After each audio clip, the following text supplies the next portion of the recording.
اور اس وقت یہ اگر اکٹھی ہیں تو وہ ان کے خلاف اکٹھی ہیں جو پاکستان میں جمہوریت اپنی مرضی کی چاہتے ہیں کہ جمہوریت ساری مرضی کی ہونی چاہیے. میں یہاں پہ 3000 قسم کی مثالیں دے کے گنوا سکتا ہوں کہ پاکستان میں اس وقت جو جمہوریت ہے وہ کیا ہے اور کیا اس کو جمہوریت کہنا چاہیے یا کیا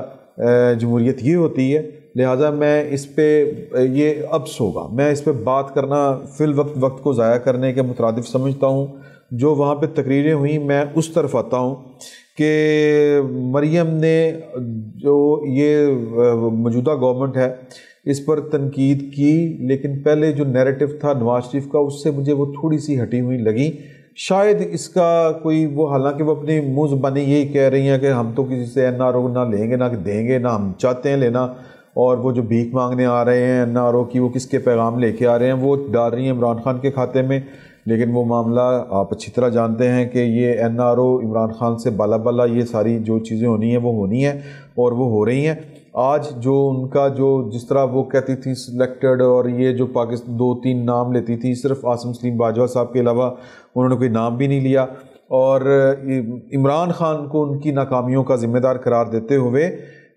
کہا کہ جب آٹا 100 روپے کا ہوتا ہے تو یہ کہتا ہے کہ فوج کو بدنام کیا جا رہا ہے، یہ فوج کے پیچھے چھپتا ہے جا کے. بیسیکلی یہ خود فوج کو بدنام کر رہے ہیں. اپنی ہر ناکامی، وہ چینی کی صورت میں ہو، وہ مبینہ طور پر LNG کے اوپر جو 122 ارب کا ڈاکہ ہے بقول مریم نواز کے، اس کا ذکر ہو، جب لوگ سوال کرتے ہیں تو یہ جناب فوراً ہم ایک پیج پہ ہیں، اس طرح کی بات کر کے بیسیکلی فوج کے پیچھے خود کو چھپاتے ہیں. اور وہ کہتی ہیں کہ فوج اس سے اپنا ڈسٹنس کریٹ کریں،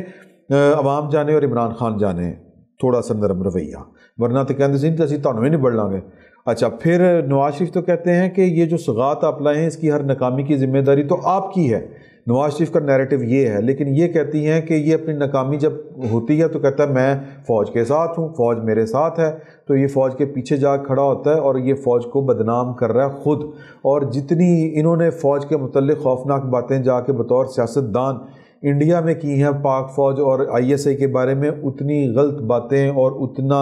اتنی زبان درازی کسی اور سیاستدان نے کسی اور جگہ پہ نہیں کہیں. یہ ایسا کہنا ہے، اور یہ کہتی ہیں کہ جی وہ YouTube اٹھا کے دیکھ لیں، یہ ساری مثالیں پڑی ہوئی ہیں. لیکن جو بات یہ تو رہ گئی ان کی مریم نواز کی، لیکن جو بات اہم تھی وہ 2 تھی. ایک وہ تھی بلاول بھٹو کے والد صاحب کی، آصف علی زرداری کی. انہوں نے ایک دفعہ پہلے بھی کہا تھا کہ آپ 3 سال کے لیے آتے ہیں اور چلے جاتے ہیں، ہم نے یہاں پہ رہنا ہے، ہماری نسلوں نے یہاں پہ رہنا ہے اور ہم نے پاکستان کو سرو کرنا ہے. تو وہ اشارہ پاکستان کی اسٹیبلشمنٹ کے اہم ترین افراد کی طرف تھا، پاکستان کی سیکیورٹی کے افراد کی طرف تھا. آج بھی انہوں نے کہا کہ آپ نے آنا ہے اور چلے جانا ہے، یہ ان کی ورڈنگ ہے کوٹ اینڈ کوٹ. پرویز مشرف نے بھی ایک پارٹی بنائی تھی، وہ ختم ہو گئی. یہ جو آپ کی پارٹی ہے یہ بھی ختم ہو جائے گی. یہ مریم نواز سے تھوڑا سا سخت سٹانس تھا اور یہ نواز شریف سے ملتا جلتا سٹانس ہے. اور پھر انہوں نے کہا کہ ہمیں طریقہ کار بدلنا پڑے گا اور ہمیں PDM کو وہ کہہ رہے تھے ہمیں جیلیں بھرنی پڑیں گی. مطلب وہ فورسنگ کر رہے ہیں آصف علی زرداری کہ یہ کام آسان نہیں ہے جو PDM نے بیڑا اٹھایا ہے، جس کا عمران خان کو گھر بھیجنا جو ہے اس کے لیے ہمیں اپنی تحریک میں بڑی اعلیٰ درجے کی، جس کو کہتے ہیں نا تیں پٹاس قسم کی جو ہے وہ آگ بھرنی پڑے گی،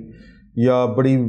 جس کو کیا اس کو کہیں گے کہ بہت ہی دھواں دار اور دمادم مست کلندر والی تحریک چلانی پڑے گی. یہ جو لولو پوچے ہوتے ہیں نا، یہ لگا کہ یہ تحریک کامیاب نہیں ہوگی. ہومیوپیتھک تحریک نہیں، ایک بڑی ہارڈ قسم کی تحریک چلانی پڑے گی، جیلیں بھرنی پڑے گی. تو پھر یہی بات آگے چل کے جو بلاول بھٹو نے کی، ان کا بھی جو سٹانس تھا وہ بڑا سخت تھا. پہلی بات انہوں نے کی کہ جن کو لگتا ہے کہ ہم کوئی نرم رویہ اختیار کریں گے وہ آ کے گڑی خدا بخش میں بنی قبروں کو دیکھ لیں. نہ میرے نانا نے کوئی کمپرومائز کیا، پھانسی لگ گیا، نہ میری ماں نے کوئی کمپرومائز کیا، میری ماں قتل ہو گئی. اور پھر انہوں نے اپنی نانی اور اپنے ماموں جو ہیں ان کا بھی ذکر کیا، اور ان کا اشارہ یہ تھا، کہنے کا مقصد یہ تھا کہ ہم کمپرومائز نہیں کریں گے. اور اس وقت جو صورتحال یہ ہے کہ پاکستان کے بہت بڑے ایک صحافی ہیں حامد میر صاحب، وہ انہوں نے ایک ٹی وی پروگرام میں شاہ زیب خانزادہ کے پروگرام میں کہا کہ اس وقت بہت سے پاکستان کے جو اہم ترین لوگ ہیں وہ آصف علی زرداری کے پیچھے پیچھے ہیں اور وہ ان کو رام کرنے کی کوشش کر رہے ہیں، لیکن آصف زرداری جو ہیں وہ کندھے اچکا کے ایک سائڈ پہ ہو گئے ہیں کہ اور کہتے ہیں کہ مطلب وہ ہاتھ نہیں آ رہے ہیں دوسرے الفاظ میں۔ تو اس وقت جو ترب کا پتہ ہے وہ لگ یہی رہا ہے، اور پھر جو موڈ اپنا جو ظاہر کیا ہے آصف علی زرداری نے آج کے جلسے میں اپنی تقریر کے بعد، ان کا اشارہ یہ ہے کہ جناب کہ میری طرف سے کوئی سرنڈر نہیں ہوگا اور میری طرف سے کوئی رعایت نہیں برتی جائے گی، ہم آخری حد تک جائیں گے۔ اور بلاول بھٹو زرداری نے جو بات کی بڑی اہم کہ میں ڈرنے والا نہیں ہوں، اور یہ سلیکٹرز اور سلیکٹڈ کا کھیل پاکستان میں اب ختم ہونا ہے۔ یہ کھلی دھمکی تھی نام لیے بغیر پاکستان کی جو اسٹیبلشمنٹ ہے اس کو۔ اب اگر اس میں سے کسی کو کسی ڈیل کی خوشبو آ رہی ہے تو وہ مجھے ضرور آگاہ کرے اور بلکہ بتائے۔ اور رہ گئی بات مطلب پی ڈی ایم کے جو طریقہ کار ہے، تو 31 جنوری ڈیڈ لائن اس کا اعادہ کیا گیا ہے، اور عمران خان صاحب کو کہا گیا کہ استعفیٰ دے دیں، نہیں تو ہم آ کے لانگ مارچ کر کے استعفیٰ آپ سے لے لیں گے۔ صورتحال یہ ہے کہ اگر ہم اس کا رزلٹ نکالیں تو یہ بنتی ہے صورتحال کہ نون لیگ تھوڑی سی مریم نواز کے لب و لہجے میں تھوڑی سی اسٹیبلشمنٹ کے لیے ایک مصلحتاً نرمی ہے، تھوڑی سی، کوئی زیادہ نہیں، میں کسی کوئی سازشی مفروضہ نہیں گھڑ رہا، لیکن پیپلز پارٹی جس کے بارے میں یہ خیال تھا کہ وہ مکمک آ گئی ہے اور کوئی ڈیل شیل ہو رہی ہے، اس کے ہاں ان کا جو موقف ہے وہ اسٹیبلشمنٹ کے لیے سخت ہے، ان کے پاس اسٹیبلشمنٹ کے لیے کوئی رعایت فی الوقت نظر نہیں آ رہی۔ فی الوقت اتنا ہی، بہت بہت شکریہ۔